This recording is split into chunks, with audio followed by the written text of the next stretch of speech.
امام ربانی حضرت موجل الفساری رحمۃ اللہ علیہ جو بہت بڑے امام ہیں، وہ اپنے مکتوبات میں رمضان المبارک کی بڑی فضل بیان فرماتے ہیں کہ رمضان المبارک کے مہینے میں اتنی برکات کا نزول ہوتا ہے کہ بقیہ پورے سال کی برکتوں کو رمضان کی برکتوں کے ساتھ وہ نسبت بھی نہیں جو قطرے کو سمندر کے ساتھ ہوتی ہے۔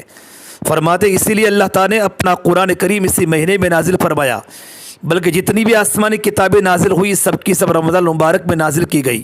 کوئی 4 رمضان المبارک کو، کوئی 27 رمضان کو، کوئی 24 رمضان کو۔ اللہ اکبر میرے بھائیو، اس مہینے کو اللہ کے کلام سے، قرآن پاک سے زیادہ مناسبت ہے، لہذا اس مہینے میں قرآن کریم کی تلاوت خوب کرنی چاہیے۔ بھائی جب دیکھتے ہیں بہت افسوس ہوتا ہے، ہمارا اکثر نوجوانوں کا مجمع پورا دن سونے میں گزارتا ہے، کوئی 1 بجے اٹھتا ہے، کوئی 2 بجے اٹھتا ہے، اور عشاء کی نماز کے بعد گلیوں میں سب گپے مارتے ہیں۔ ارے میرے بھائیو، ہمارے 24 گھنٹے قرآن کریم کی تلاوت کے ساتھ گزرنے چاہیے۔ کھانا بھی کھاوے، پانی بھی پیوے، آرام بھی کرے، تراویح پڑھنی ہے، رمضان کا روزہ رکھنا ہے، لیکن ساتھ میں ہمارا پورا مشغلہ قرآن کریم کی تلاوت کے ساتھ ہو۔ میرے بھائیو، یہ برکات کا مہینہ ہے، اللہ تبارک و تعالیٰ کی رحمت مغفرت کا مہینہ ہے۔ حدیث پاک میں فرمایا اولھا رحمتن، اس کے پہلے دن 10 رحمت کے لیے گئے، وہ 10 دن تو بھائیو گزر چکے۔ اوسطھا مغفرتن، درمیان کے 10 دن مغفرت کے ہیں۔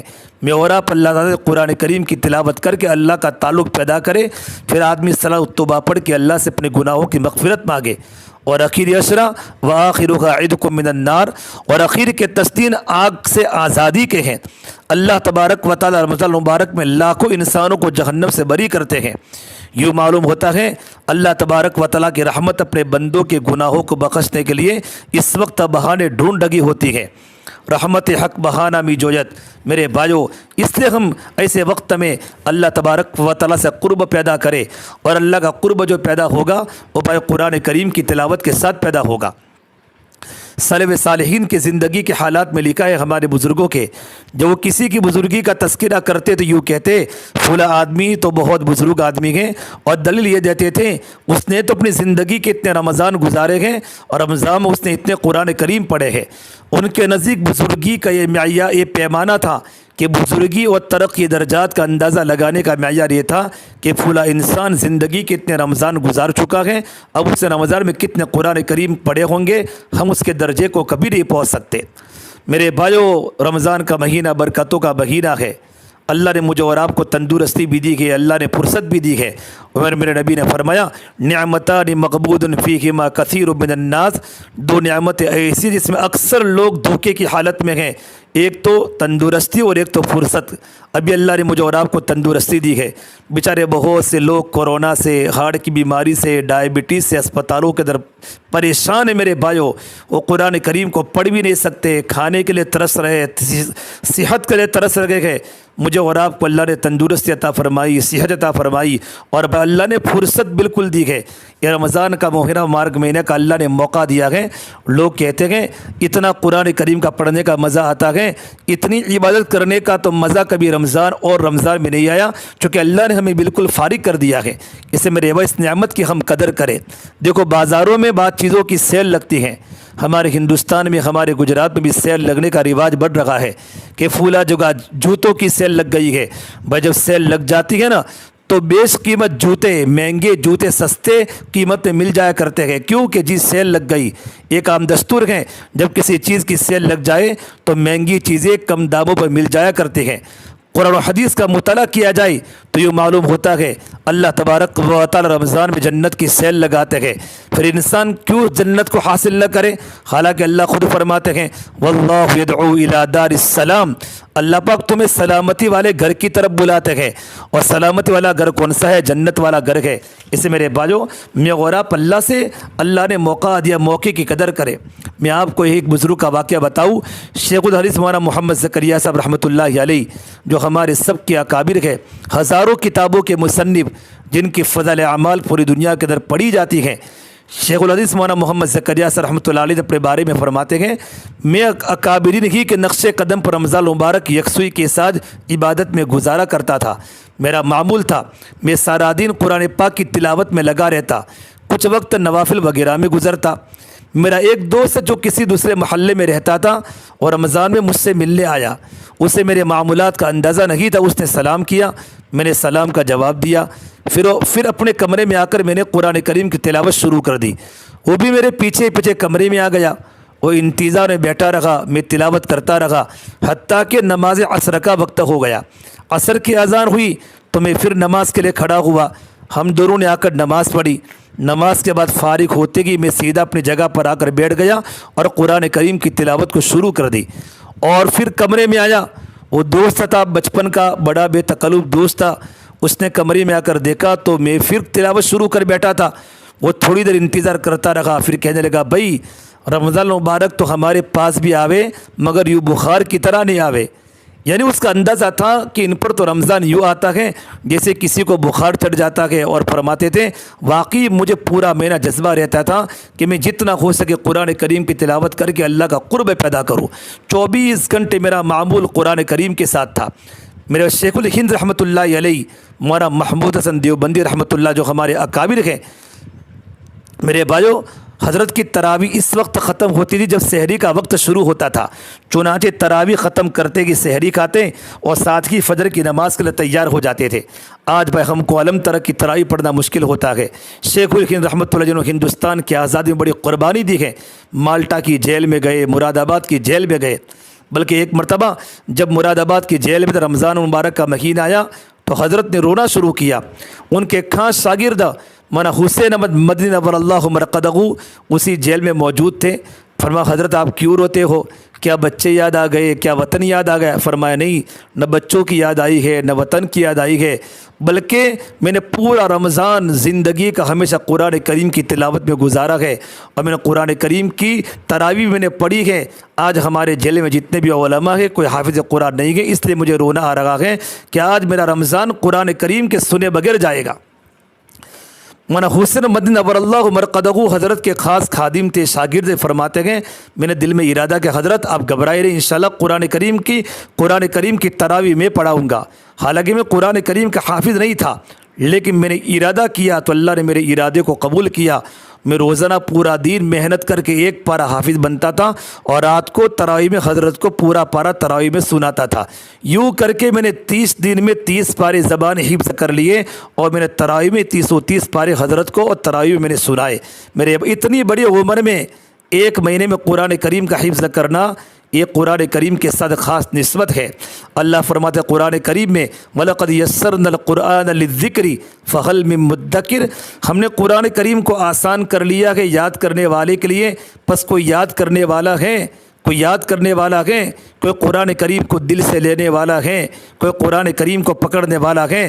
ہم اس کے دل میں قرآن کریم کو لے لیں گے، ہم اس کے دل میں قرآن کریم کو محفوظ کر لیں گے۔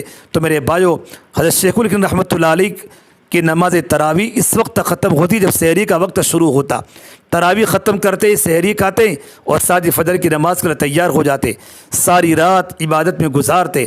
ایک مرتبہ کئی دن مسلسل مجاہدے میں گزر گئے تو گھر کی مستورات نے محسوس کیا کہ حضرت کی طبیعت میں کمزوری ہے، ایسا نہ ہو کہ طبیعت زیادہ خراب ہو جائے، تو انہوں نے منت سماجت کی کہ حضرت آپ درمیان میں ایک رات وقفہ کر لیں، طبیعت کو کچھ آرام مل جائے گا، پھر 10-15 دن گزر جائیں گے۔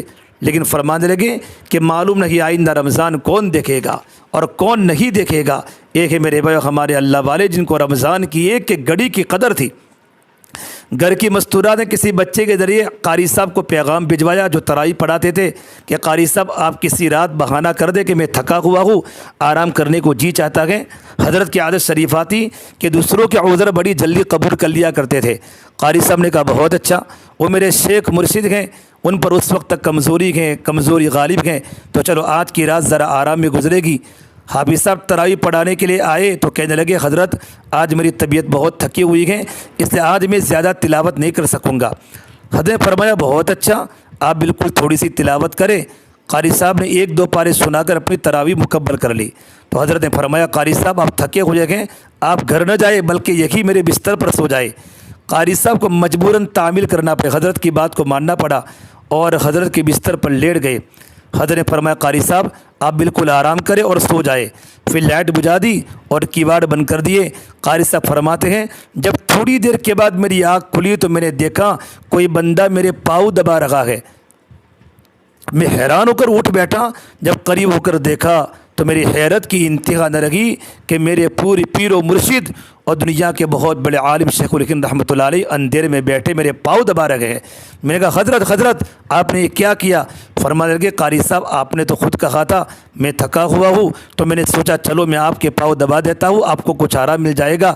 قاری صاحب کہنے لگے حضرت اگر آپ نے رات جا کر ہی گزارنی ہے تو چلو میں قرآن سناتا ہوں، آپ قرآن سنتے رہے، رات یوں بسر ہو جائے گی۔ چنانچہ قاری صاحب پھر مصلی پر آ گئے، انہوں نے قرآن کریم کو پڑھنا شروع کیا اور حضرت نے قرآن کریم کو سننا شروع کر دیا۔ اے ہے میرے بھائی ہمارے بزرگ، ایک ایک گھڑی کی قدرت اللہ اکبر، میری اور آپ کی حالت بھائیو کیا ہے، اللہ میری اور آپ کی حفاظت فرماوے۔ ایسے چاروں طرف خطرناک حالات ہے، دنیا پریشان ہے، لاکھوں لوگ قبر کے حوالے ہو چکے ہیں، لاکھوں لوگ موت کے منہ میں ہیں، تب بھی نہ میری آنکھ بدلی، نہ میرا رونا بدلا، نہ میرے دل میں اللہ کی محبت آئی، نہ میرے دل میں اللہ کا تعلق آیا۔ میرے بھائیو میرا دل تو میرے بھائیو گناہ کرتے کرتے، میرے دوستو میرے بھائیو گناہ کرتے کرتے میرا دل بنجر بن چکا ہے، میرا دل بنجر بن چکا ہے، میرا دل بنجر بن چکا ہے، میرا دل صحرا بن چکا ہے گناہ کرتے کرتے۔ میرے بھائیو آج ہر گھر بجلی کے قمقموں سے روشن ہے، پر دل کالی رات سے زیادہ تاریک ہے، مصنوعی کہے گونجتے ہیں، پر دل خون کے آنسو روتا ہے، چہرے ان کے چمکتے ہیں پر ان کے اندر ویرانی ہے، لباس ہمارے زرق برق ہے پر دل کے اندر خاک آلود ہے، اوپر تو رنگوں کی بہار ہے اندر تو ویرانوں کے راج ہیں، اوپر تو خوشیوں کے سامان ہیں اندر تو بربادیوں کے گیت ہیں۔ کیوں میرے بھائیو میرا اور آپ کا دل گناہ کرتے کرتے غلاظتوں کا گٹر بن چکا ہے، دل اللہ کی محبت سے خالی ہو چکا ہے۔ بھائیو اللہ کے رہنے کی جگہ آسمان نہیں ہے، اللہ کے رہنے کی جگہ زمین نہیں ہے، بلکہ اللہ کے رہنے کی جگہ تو انسان کا دل ہے۔ میرے بھائیو ابھی رمضان کا مہینہ ہے، ہمارے گھروں کے آگے سبزی آتی ہے، ہمارے گھروں کے آگے فروٹ آتا ہے، ہم گندے سیب کو قبول نہیں کرتے، ہم گندے چیکو کو قبول نہیں کرتے، ہم گندا کیلا قبول نہیں کرتے۔ رب العالمین ہمارے گندے دل کو کیسے قبول کرے گا؟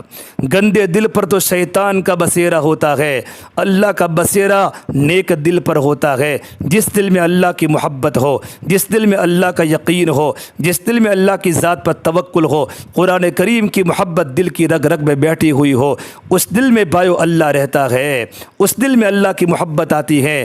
عطا اللہ شاہ بخاری فرمایا کرتے تھے، اے ہندوستان والو میں نے تمہیں قرآن کریم کو اتنا سنایا کہ میں سر کو سناتا تو صبا بن جاتی، میں پہاڑوں کو سناتا تو موم ہو جاتے، میں دریاؤں کو سناتا تو ان کے طوفان تھم جاتے، اور میں سمندروں کو سناتا تو ان کی طغیانی رک جاتی۔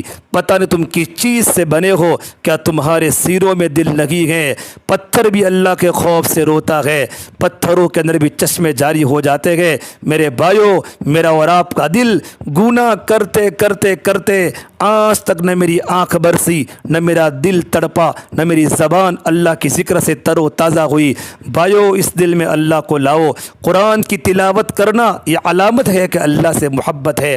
حضرت علی مرتضیٰ فرماتے رضی اللہ تعالیٰ عنہ، جب میرے دل میں تمنا ہوتی ہے کہ میں اللہ تبارک و تعالیٰ سے باتیں کروں تو میں نماز پڑھتا ہوں کہ نماز میں میرا اللہ مجھ سے باتیں کرتا ہے، میں اللہ سے باتیں کرتا ہوں۔ المصلی یناجی ربہ، کہ نماز پڑھنے والا اپنے پروردگار سے سرگوشی کرتا ہے۔ اور جب میرے دل میں تمنا ہوتی ہے کہ میرا اللہ مجھ سے بات کرے تو میں قرآن کریم کی تلاوت کرتا ہوں کہ میرا اللہ قرآن میں مجھ سے باتیں کر رہا ہے۔ میرے بھائیو یہ ہمارے اللہ والے اللہ تبارک و تعالیٰ کو راضی کرنے کے لیے یوں عبادت کیا کرتے تھے جیسے کوئی کسی روٹے ہوئے کو مناتا ہے۔ سبحان اللہ، روٹے ہوئے رب کو مناتے تھے۔ آج بھائیو ہمارا رب ہم سے روٹھ چکا ہے، دنیا پریشان ہے۔ میرے بھائیو اتنے حالات میں بھی میرا اور آپ کا دل اللہ کے سامنے نہ تڑپا تو کب تڑپے گا، کب روئے گا؟ جیسے کوئی کسی روٹے ہوئے کو مناتا ہے، اگر کوئی غلام بھاگ جائے اور پھر پکڑا جائے تو اپنے مالک کے سامنے آتا ہے تو کیا کرتا ہے؟ وہ اپنے مالک کے سامنے آ کر ہاتھ جوڑتا ہے، اپنے مالک کے پاؤں پکڑتا ہے اور کہتا ہے میرے مالک اے میرے اس سے آپ درگزر کر دے، آئندہ میں کبھی کوئی گناہ نہیں کروں گا۔ میرے دوستو، رمضان مبارک میں ہم اللہ تبارک و تعالیٰ کے سامنے اسی طرح اپنے ہاتھ جوڑے سر سجود ہو جائے، عرض کرے اللہ ہم نادم ہیں، شرمندہ ہے، دنیا میں جو حالات میری بنیاد پر ہیں، میری راتیں گندی ہو چکی، میرے دن گندے ہو چکے، میں نے لوگوں کے حقوق مارے، میں نے ماں باپ کے ساتھ نافرمانی کی، میں نے گھر میں حقوق توڑے ہیں، میں نے اپنے گھروں میں سب کو رلایا ہے۔ یا اللہ جو کوتاہیاں اب تک کر بیٹھے ہیں ان کو معاف فرما دے، آئندہ زندگی ہم تقوی اور پرہیزگاری کے ساتھ گزارنے کی کوشش کریں گے۔ بھائیو یہ توبہ کا مہینہ ہے، یہ توبہ کا مہینہ ہے، یہ مغفرت کا عشرہ چل رہا ہے، یہ مغفرت کا عشرہ چل رہا ہے۔ میرے بھائیو کتنے اہل دل حضرات اس مہینے میں آرام کو خیر بات کہہ دیا کرتے ہیں۔ ہم بھی رمضان میں آرام کو چھوڑ دے، ہم سوچے کہ سال کے 11 مہینے اگر ہم اپنی مرضی سے سوتے ہیں اور جاگتے ہیں تو ایک مہینہ ایسا بھی ہو جس میں ہم بہت کم سوئے۔ اچھی بات ہے اگر آنکھیں نیند کو ترستی رکھے بھئی تھوڑا سو بھی جاوے، لیکن قیامت کے دن اللہ تبارک و تعالیٰ کے سامنے کہے یا اللہ ہم نے راتوں کو سونا کم کر دیا تھا، یا اللہ زندگی کا ایک مہینہ تو ایسا گزارا تھا کہ آنکھیں نیند کو ترستی تھی لیکن جسم آرام کو ترستا تھا، لیکن اللہ ہم نے آرام کو کب کر لیا۔ میرے